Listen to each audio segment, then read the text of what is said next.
first episode of Find Your Voice, a podcast about how people have found their voice through writing, broadcasting, music, and much more. In this series, we're going to speak to a range of people to understand more about their journey, as well as some of the valuable lessons they've learned, and have a bit of fun along the way. Lessons, hopefully, they're also going to be able to share to make your journey a little less bumpy.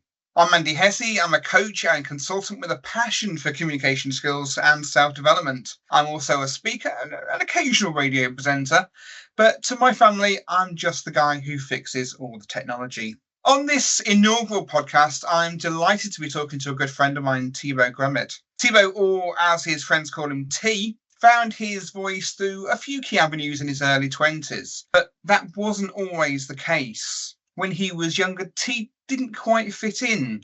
That odd and awkward boy who would end up building skills that would ultimately lead him to find his voice later down the line as a book author in the personal finance space, as well as being a public speaker.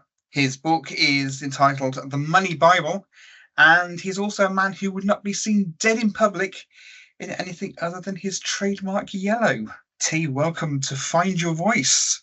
Andy, thanks for having me. And what an incredible intro. We're recording this on a sunny afternoon on opposite sides of England. I'm on the west coast of the UK, specifically in Weston-super-Mare, and you're in Kent at the moment. I am. I'm in sunny Maidstone. Sunny for the first time in about a week. Are you local to Kent? Are you a local boy around there? You know, I'm not really local to anywhere. I'm sure we'll dive into it, but I've lived a little bit all over the place in the UK and abroad. So not necessarily local, no. So let's start at the beginning. We said in the introduction that you didn't quite fit in when you were younger. How so? How did that start to unravel a bit? Picture this, I'm sure you went to birthday parties when you were younger and the kids were all playing and having a good time. I was very much the kid who would find a toy and go and play in a corner, like 90% of the time. It's not that I wasn't a social kid. I loved having friends and doing things with friends, but that's just how it was. And we moved around a fair bit. So I was always having to make new friends and make new acquaintances, etc. So I found a lot of comfort in myself. I was quite comfortable being alone. I think that's where part of the awkward, weird, didn't quite fit in kid emerged. I started out in Enfield, North London, when I was a kid, and then we moved to Brussels when I was 3, and then we moved up to Sheffield when I was 9, so back to the UK, and then we came down to Maidstone when I was 16. Now, obviously, I went off to uni, so I was never anywhere long enough to create those really deep friendships that people have when they've been to the same primary and secondary school as people. So yes, and I kept changing schools wherever we went. So I think I've been to 7 or 8 different schools. So that's where the awkward, didn't quite fit in T lived for a long time. I get that completely. So Brussels must have been growing up sort of in toddler and then into your first school in Brussels must have been different, must have been quite interesting. So different. Well, I think the shock really came when I came back to the UK and realised how different it was out there. So Brussels, I was in the French part of Brussels. Luckily, I've got a French mother and French family, so I already could speak a bit of French, or however much French you can speak when you're 3. But it meant that it wasn't too hard. And the school system over there was quite pushy. So we had homework from year 1, and it was vocab, memorising, maths. I found out in the UK it's not quite as intense, and they still had chalkboards and the old like a bureau sort of desk where it was wooden and you had 2 students on one, and you could lift it up and put things inside. It was a really old-fashioned system. When I came to the UK, they had all these plastic chairs and nice tables. Everything was colourful and you had time to play. It was actually very different coming to the UK. I can imagine. Who were your role models when you were growing up, when you were between the ages of sort of 7 and 15? It's amazing that you ask those ages specifically. And I didn't know this question was coming. That's a good one. So one of the biggest ones is a fellow called Jamie Berard, who is a Lego designer. I was and still am a huge Lego fan. I would, whenever I had a passion, I'd get completely into it, 110%. I knew all the people in the industry, etc., even when I was 7 and 8 years old. So Jamie Berard for me was one of those role models, seeing somebody that was working in the job that I'd always dreamed of, a designer of Lego. That's what he did for a living. He played with bricks. And then when I was more 14, 15 is when I transitioned into mountaineering as a hobby. And then obviously there's a bunch of people you can look up to in mountaineering, the kinds that will lose a foot and a few fingers and carry on through the storm, and really inspirational people that can plow on. You mentioned the fact that you have a French mother. How bilingual were you as a teenager? Were you able to communicate well in French, or did that fall by the wayside when you moved back to the UK? If anything, when I moved to the UK, it was my English that was poor. It was more pronunciation. So I'd only come to the UK for holidays to see grandparents, cousins. I didn't have cousins at that time, actually. They were all quite a bit younger than me. But seeing family, and that was the extent of it. So when I came to the UK, I was learning all the naughty words, mispronouncing everything. So holiday was holiday. There was the classic z, quite a bit of French. And then about a year or two in is when my English really came to being fluent, and my French has stayed pretty fluent as well. So if I speak French, I don't have an English accent, and I'd like to think I don't have a French accent when I speak English anymore, but I used to when I was smaller. So no, quite bilingual. I'm starting to slightly lose some of my French vocab where I don't speak it so much, so the memory recall is a bit slower. I can still speak it fine. It takes a little bit longer to get sentences out where I'm trying to remember a specific word or stuff like that. But quite fluent, and I'm lucky for it. I didn't used to be.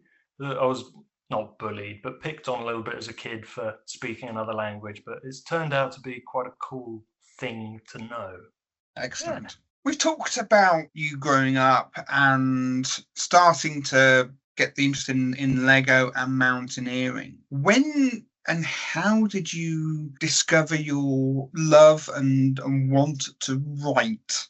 How did that come about?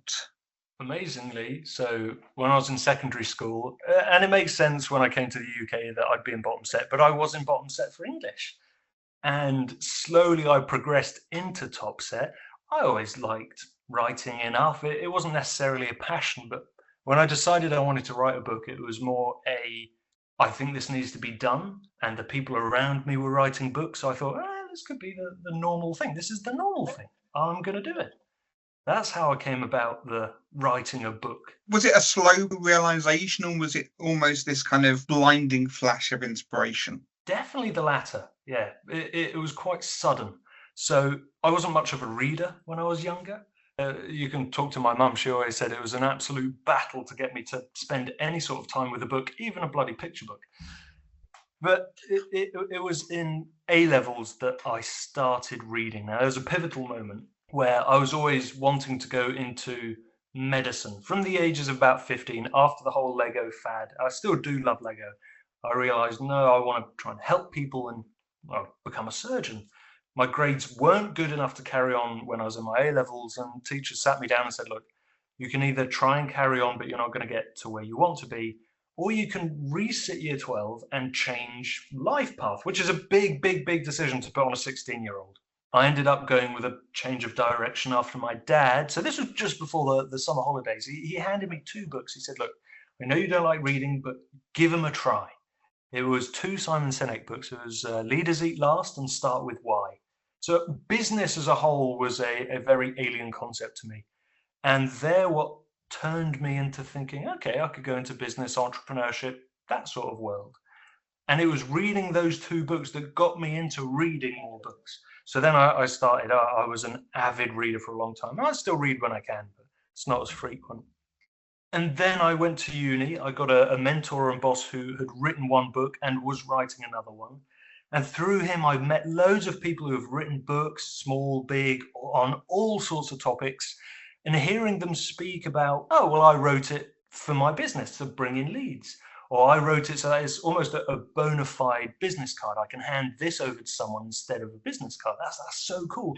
Some would write it just because they wanted to leave a legacy. Some did it for fun. So I was in this sphere where it was normal to write a book. But I didn't think I'm going to write a book at that point.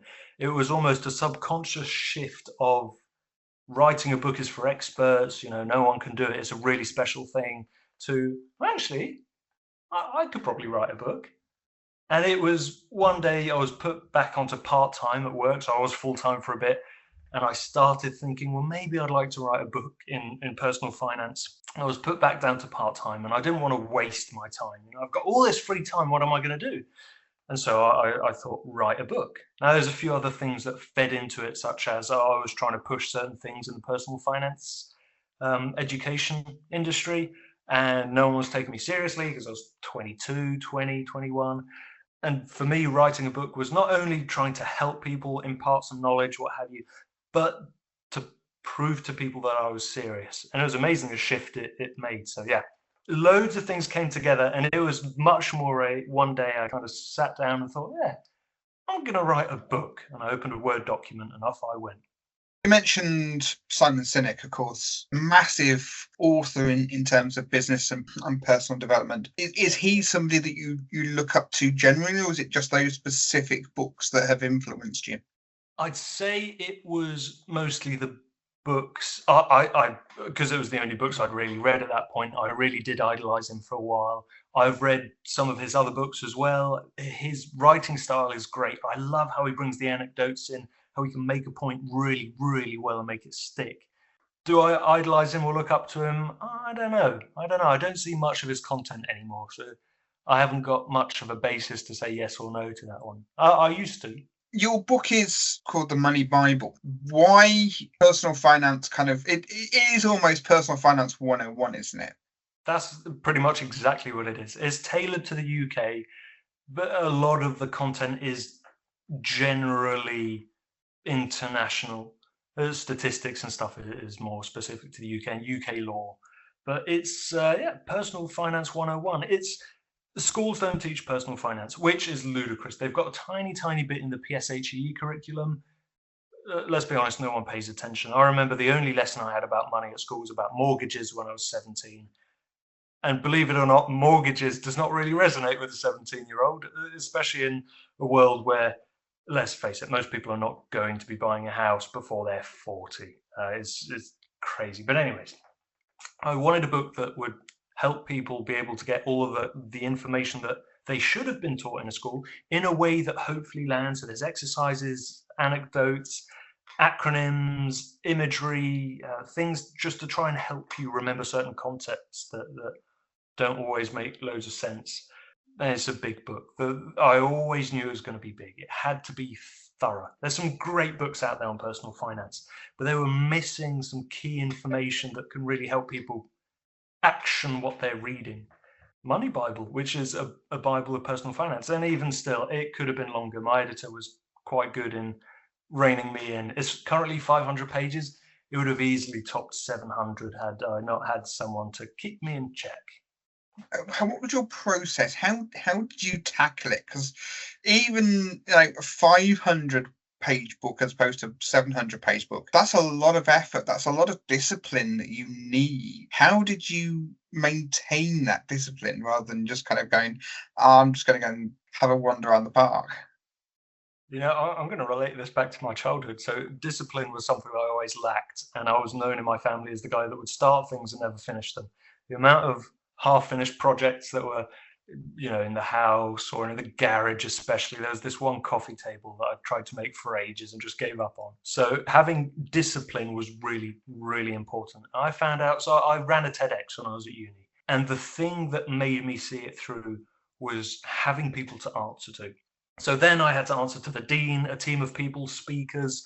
All of a sudden, it had to work. And obviously I had to try and make it as good as I could. So one of the very first things I did when I started writing the book was get a very small team, so a few co-authors, there were 3, and an editor, put them in a group chat, and I said, every Sunday I'm going to give you an update. I'm going to tell you how I'm doing. And even if they didn't comment back, they were usually very supportive. But even if they didn't, I had that pressure to carry on. I couldn't give up. And then there's the telling people around me that I'm writing a book again. There's that pressure to perform, which for me, I think works well. was your routine? Would you sit and type 30, 40 pages in a day, or would it be a slightly longer process, a slightly shorter process? Yeah, routine is important. You've hit the nail on the head. So it was very consistent. And that's one of the things that really surprised me, how important consistency is. So I read a book before I started writing called Build Your Business in 90 Minutes a Day. I can't remember the name of the authors, but it was a very good book.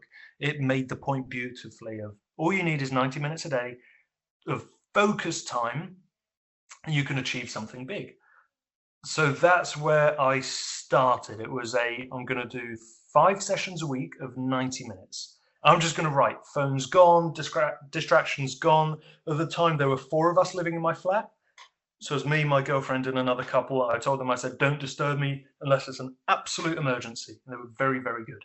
And just sitting down and typing was the discipline that I needed. I think I did about 60 or 70 sessions of writing, and that was enough to write the book. In the first ones, it was horrible. I was sat there, I'd write a paragraph or two in the 90 minutes. My mind would wander.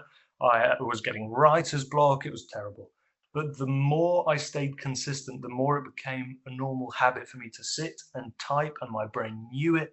And in an average session, I think I was averaging 1,500, 2,000 words. So that could be about 8, 9, 10 pages in A5 format.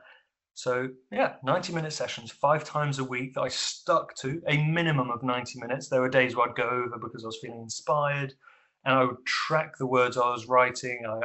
I've got a spreadsheet of when the session happened, how long it ended up being, how many words I'd written, what the cumulative total of words written was at the end, and then a little description on what I'd been working on that day.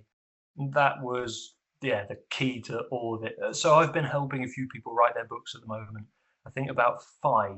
None of them have finished their books yet. A lot of them have stopped because they don't have that consistency. They've got the accountability. A lot of them I was checking in weekly, and it came a point where they were saying, "Oh, well, I'm trying to do an hour a day or 2 hours on a Saturday and a Sunday," but they just couldn't keep it up. So there's still something there, but it was the consistency that got me to a finished book. I've got 5 people who've got part of the book who I'm trying to help get to a finished book. Just keep going is the key. You talked about your collaborators and your co-writers. What was their input into your work? Beyond having to answer to them and them being very supportive, they're also experts in their industries. So we got David Horn, who you know well. He's the mentor boss that I was talking about, who's written 2 books. He's got plans for a 3rd one that are still materializing. And David Horn is an expert he's a CFO. He's been CFO of listed companies before, and the world of entrepreneurship and finance. So in the section of the book where I wanted to talk about entrepreneurship or solopreneurship or just running your own little business, even if you're a tradesperson, understanding the tax and how finances work in that part of the world, I thought I'd hand it over to David, who has much more knowledge than me. For mortgages, I went to my personal mortgage advisor, Patrick Woolger, and he was fantastic. He's been great for me in terms of finding the best deals. And free plug, Patrick Woolger, excellent, excellent guy. So I thought, again, he knows more about mortgages than I, so I'll pass him that chapter. And then Richard Edge, who is a coach to help people get into senior positions, do career changes, etc. And when it came to having a chapter about, employment law and also going for promotions, internally, externally, job hunting, all of that, which is very, very important in the world of personal finance, I gave that over to him. And all 3 of them have done an absolutely stellar job where their involvement was. And obviously they get a share of the royalties. All of my royalties are going to helping personal finance. So this is more of a charity project. I'm not making any money. The other 3, at their discretion, can and have given their shares to the cause. What are some of the key lessons that you learned while you were doing this?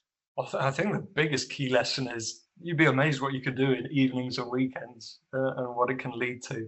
There are a lot of people, me at times especially, get home after work or on a weekend and think, I'm just going to kick back and relax. And that's fine. I'm not saying don't relax, but you do have a whole bunch of hours that you can use for something productive. And that was one of the first times that I proved to myself, but I could have easily done this in weekends and evenings. It highlights that you've still got so much time to build things, do things that are productive. So that was a big one. Consistency is a really cliche one. It's all over LinkedIn. People have told me again and again, oh, consistency is key, consistency is key.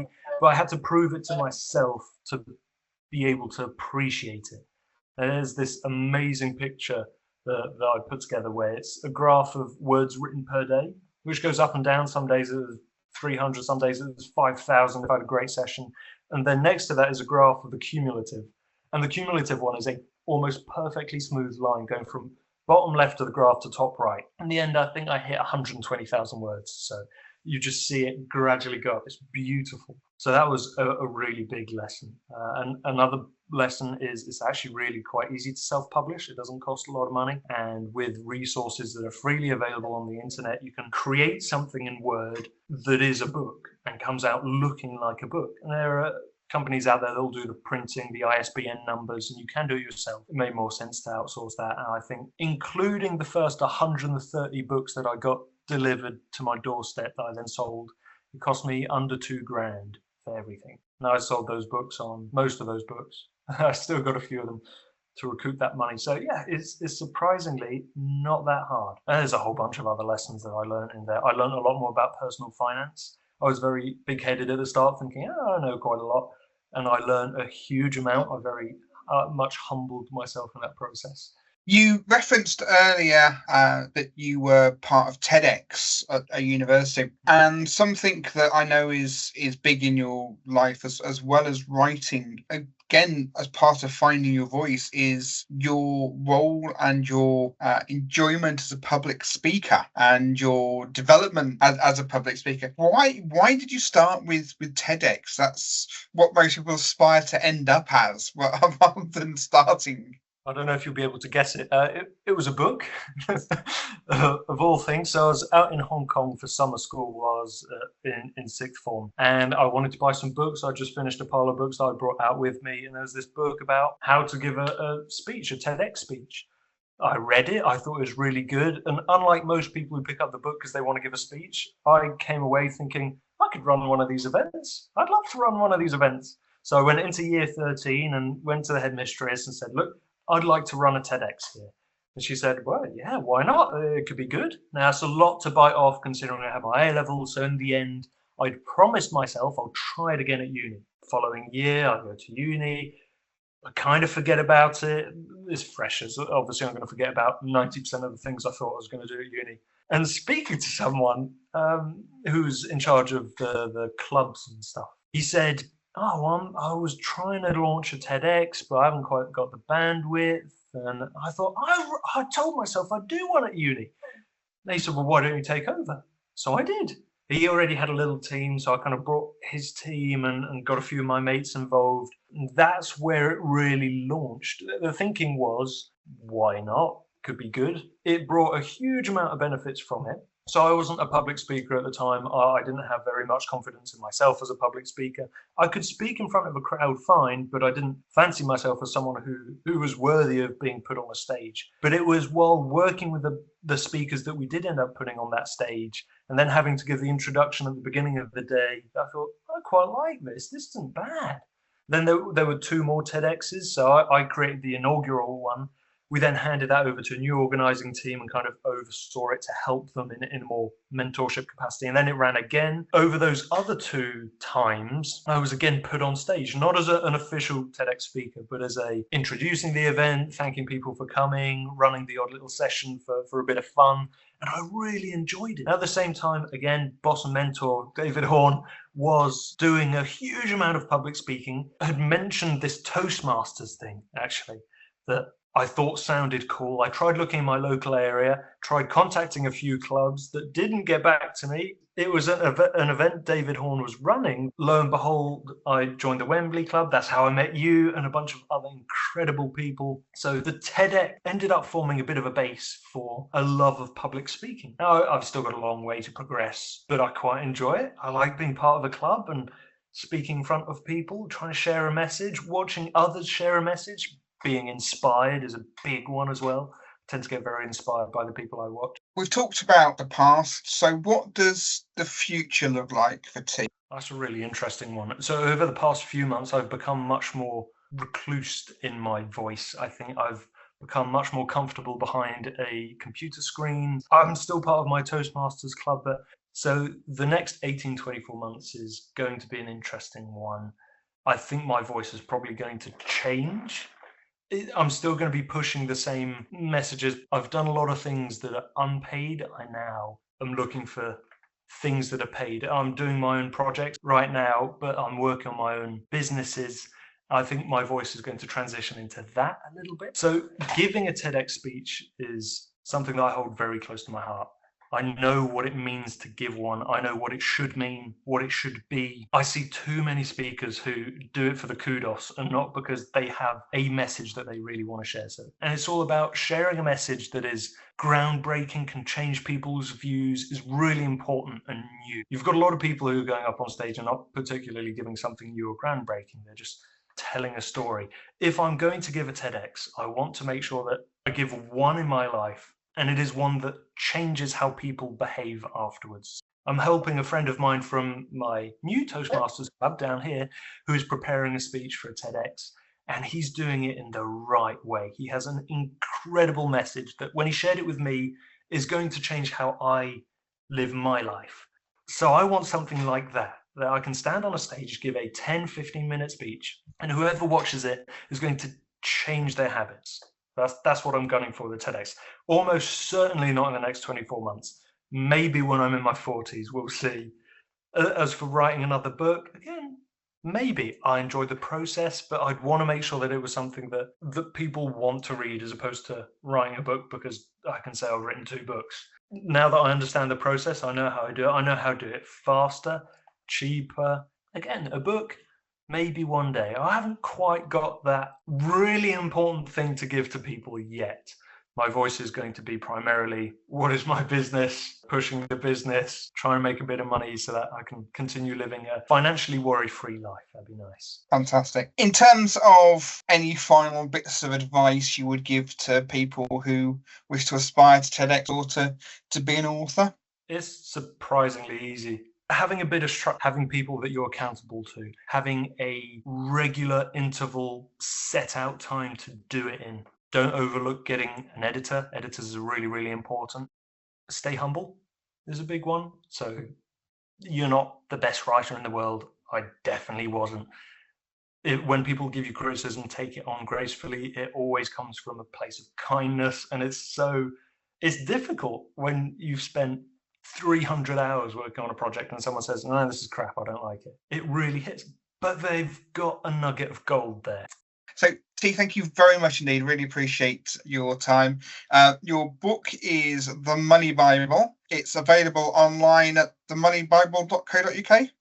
It's www.moneybible.co.uk. There's no spaces, no dashes, just moneybible.co.uk, or on eBay as well. Whatever your preference, they're there on both of those. It's not on Amazon because Amazon charge crazy fees. Yeah, by all means, buy it for yourself, for a loved one, just to have in the house. You can flick to a chapter if ever you hit a certain financial hurdle in life. There's stuff in there for absolutely every situation. Fantastic. So rush off to the internet, go and grab yourself a copy of T's book, The Money Bible, and we look forward to seeing what happens in the future. Thibau Grumett, thank you very much indeed for being our first guest on Find Your Voice.